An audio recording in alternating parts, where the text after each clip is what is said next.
Dice Noam Chomsky que el lenguaje es lo específicamente humano.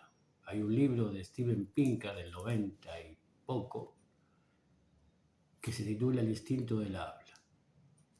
El yo freudiano es narrativo. El problema con el yo es que cuando narra selecciona. Entonces uno cuenta una historia sesgada. Hay un ello que está ahí, latente, que es mudo. En hebreo para deseo hay distintos términos, para decirlo de manera técnica. Uno para el ello, que es ese, que es el propósito del ello, eso que está latente, eso que es mudo.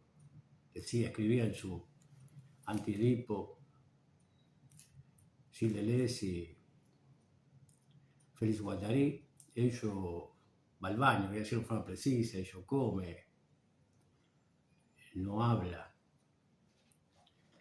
Pero deseo desde el punto de vista lingüístico, el yo se dice mishalá en hebreo. Mishalá es deseo desde el punto de vista lingüístico, desde el punto de vista de lo humano. Hablamos, deseamos. Y eso, desde el punto de vista morfológico, mishalá es el mi que se escucha, es una mem que es un afijo, que se traduce como el qué o quién. Y shalá es pregunta, viene del yol, que es preguntar. Entonces, aquel que o quien pregunta desea. Y dice Nachman de Breslev, dicen que dijo Nachman de Breslev, citado por su escriba Natán de Breslev, que todos hacemos preguntas. Todos y cada uno hacemos preguntas, pero se nos responde, dice Nachman de Breslev, de acuerdo a nuestro entendimiento. ¿Qué es el entendimiento? El entendimiento es un estado de conciencia. Biná se dice en hebreo. Algunos traducen como Habaná. El Biná también se traduce como inteligencia. Pero Biná, que tiene dos grados, dos niveles, ¿no? La contemplación, itbonenut, y esa contemplación hace que uno exprese el pensamiento, mahayabá. Mahayabá también está conformado el término por dos, terminológicamente, morfológicamente, por la mem y heshbon. Hayabá, la mem es un afijo, y es aquel que heshbon es cálculo, aquel que calcula. Entonces uno primero contempla la realidad. Por eso quizá Howard Gardner, creo que es aquel que habló de inteligencias múltiples, otra vez Biná, o entendimientos múltiples, respuestas a la contemplación musical, psicomotriz, lingüística, matemática, etc., intrapersonales, interpersonales, etc.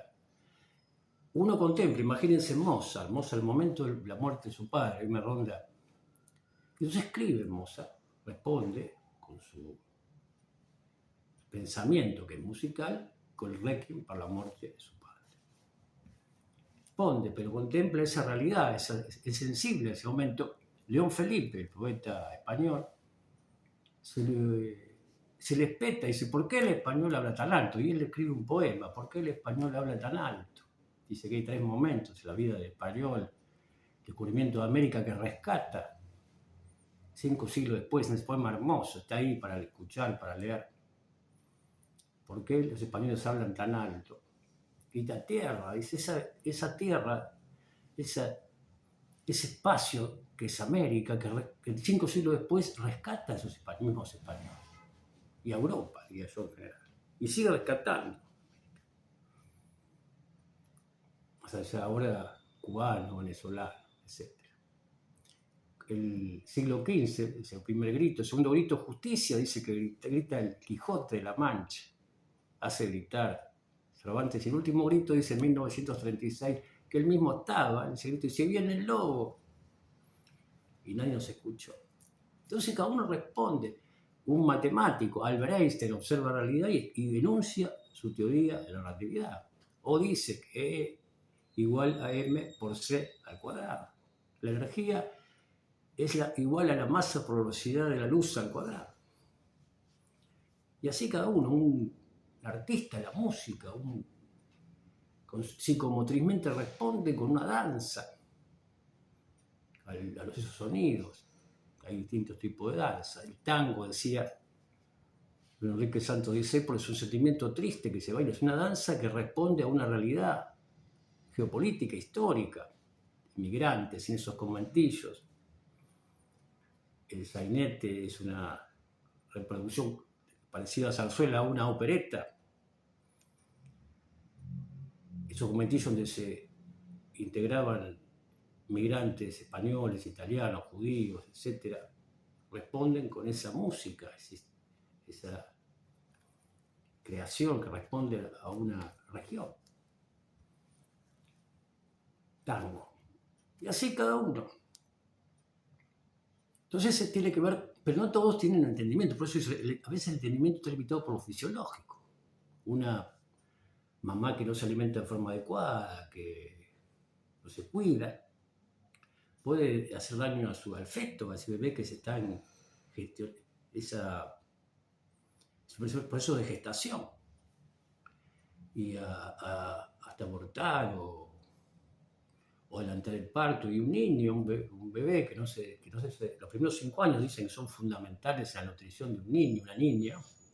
Hace 7 o 8 años atrás había un médico, no sé si vivirá, un pediatra argentino que estaba muy preocupado de la Universidad de Cuyo sobre el grado de desnutrición importante. En 2018, estoy casi seguro que hablaba, estaba en los medios, 2 millones de niños en Argentina desnutridos, de nutrición severa. Y él decía que un país que produce alimentos para 450 millones de habitantes, cuando hay 45 millones de habitantes, 10 veces más de la población que alberga, es inmoral que haya niños desnutridos. En Uruguay hay una crisis, un problema con la pobreza infantil, no solamente la pobreza material, pero la pobreza del desarrollo, porque decía él que un niño que no tiene alimentación adecuada, desnutrido, no puede, él decía el teorema de Pitágoras, lo puede repetir, pero no lo puede entender, no entiende. Yo hice una prueba con una compañera y un compañero y le preguntaba, más simple que el teorema de Pitágoras, más complejo, ¿cuánto es 4 por 5? Le decía. Entonces me decían, 20, ahora hay calculadoras, 4 por 5, 20. Pero yo decía, ¿por qué? Pregunta a ustedes, ¿por qué 4 por 5, 20? Entonces quedaban pensando. Es simple, ¿por qué? Porque la multiplicación es una simplificación de una operación que es, en vez de sumar 4, más 4, más 4, más 4, más 4, 4 por 5, no hace 4 por 5. Pero no entendía por qué 4 por 5 era 20. Y eso me dice, ¿qué pasó? Entonces no se pregunta, pero responde, dice Nachman, de acuerdo a nuestro grado de entendimiento. El entendimiento es ¿qué es entendimiento? Bien, entendimiento otra vez es biná en hebreo, y tiene la misma raíz, la misma grafema, a ver si se puede leer porque es muy chiquito. Es un diccionario hebreo-español, todos tendríamos que tenerlo, que estudiamos, vamos a aprender Kabbalah.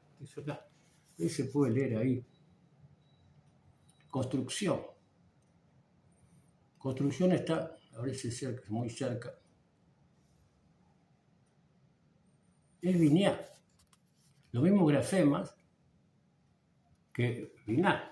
Biná, que tiene la Beit, el entendimiento es Beit, Yud, Nun y Hei. Acá es Beit, Nun, Yud y Hei. Biná. Igual que edificio. Edificio viene de ahí, Binyan. A ver si está. Edificio. Lo pone con el dedo, edificio. Edificio es Binyan, en hebreo. ¿Ven? Lo mismo, por ejemplo, Binyan viene de Binyan que como Biná, porque uno construye su entendimiento. ¿Y qué pasa hoy? Entiendo, sobre todo después de la pandemia, con toda la posibilidad de información al cual podemos acceder, uno construye un edificio intelectual y cierra la puerta. Cónclave, decía un compañero, cierra con llave. Y pone, ahora está de moda y empresa de seguridad, cámaras y alarma. Entonces alguien invade o se intromete en ese edificio intelectual. Lo que uno piensa, su filosofía, su marco epistemológico, y todo suena la alarma. Y la empresa de seguridad le avisa en el 911 y viene la policía, entonces uno dice no, y no deja entrar otra forma de pensamiento. Decía Nietzsche que toda la filosofía o todos los filósofos lo que hacen es sus edificios intelectuales, su filosofía, son construcciones que para justificar su punto de vista, su sesgo cognitivo. Todos tenemos un sesgo cognitivo. Reflexionar sobre eso, por eso quizá el único filósofo fue Sócrates, que no sabemos de su existencia. Seguramente hubo un Sócrates, como hubo un Sócrates, un deportista, un brasilero, un jugador de fútbol, también defensor del juego, más que del negocio, el fútbol como mercancía. Sócrates, el brasilero, que se revela en el Mundial de México por jugar al mediodía, con 40 grados de temperatura. Pero el Sócrates que describe Platón en la Apología, en Fedro, en el Banquete, etc., es una figura retórica. Y este Sócrates dio un método, quizá el método de filosofía, que es la mayéutica. Él era hijo de una partera. Y mayéutica se lo usa como dar a luz, a partir de preguntas. No hay una filosofía, no es idealista, no es realista, no es utilitarista, no es existencialista, no es fenomenólogo, no es marxista, no es liberal. Hace preguntas. Ese edificio o está abierto. Ahora hay hasta barrios privados. Hay un portero. Yo vivo en un edificio que hay un portero. Hay cámaras. Igual entra y sale. No es muy cuidado el asunto, pero hay un portero todo 24 horas, hay cámaras, pasa algo para poder revisar. Entonces es gente que vive, y hay gente que tiene realidades muy precarias. Entonces, ¿qué sería esa construcción? Debería ser abierta. Plantear, porque el deseo o lo lingüístico, sé que uno se puede preguntar. Todos nos hacemos preguntas. Un niño, decía Piaget, cuando golpea, que no tiene palabras, golpea un objeto, un juguete que tiene, quizás parece un robot, vida propia. Quiere entender cómo funciona. Hay un gato que vive con nosotros aquí hace 12 años, y cuando llevamos la televisión está en la cocina, comedor y al cuarto, o la vio con una pantalla de 32 pulgadas, es un número lindo, por eso 32 pulgadas, 32. Él miraba, que casi se ve con alta definición, él quería mirar por atrás de dónde venía esa imagen. Un gato. Se pregunta cómo puede ser que esa imagen, hago así cuando yo estaba a mi izquierda. Entonces decía, ¿cómo funciona? Nos hace preguntas. Decía Piaget también que uno, hasta que no puede explicar algo, porque no entendió. ¿Cuántas preguntas tenemos a veces? Nuestros actos, nuestras conductas, nuestros hábitos, son productos de algo que entendemos y que no, hasta que no podemos decirlo. Hoy es 23 de julio y es el Yortzeit, se dice en hebreo, de mi papá dejó este mundo. Y aparte era una persona que tenía un terreno en Aedo y todas las noches hacía un plano de esa esquina y planificaba una casa. Hasta que vendió el terreno por una oportunidad, mi abuela le iban a desalojar y compró la casa de mi abuela, en una época de 7 años, una historia mágica, y empezó a construir, y él decía, yo quiero trabajar hasta 60 años, y me voy a comprar un auto, para vivir 10 años más para poder disfrutar de tu mamá, de ustedes, ya va a estar criado, etc. Y un julio del año 1983, hace hoy 22 años, se fue, mi mamá insistió por irse de vacaciones, a conocer al hijo de mi prima, de su sobrina, que había nacido recientemente en Mendoza. Y pasaron una semana, 15 días, mandó una carta diciendo lo lindo que había pasado. El marido, o el ex marido, el padre del hijo de mi prima, era un profesor de educación física, un ingeniero agrónomo, y tenía un grupo, y yo estudiaba educación física. Y mi papá tuvo un accidente, le iba a buscar a mi tío a San Luis a la vuelta, y lo tuve que ir a buscar Mira, lo traje en un cajón. Y mi mamá se culpó toda la vida, porque ella era la que insistió en hacer ese viaje. Nunca iban de vacaciones. Nunca iban de vacaciones. Entonces yo a partir de ese momento no podía planificar nada, nunca pude planificar nada. Toda mi peripecia vital sucedió de forma sin planificar. Conocí a mi maestro de estudiar Kabbalah, no porque yo quería estudiar Kabbalah, conocí de forma, digamos, casual, entre comillas. Vine a Montevideo, me casé, tuve hijas. Nunca planifiqué una familia.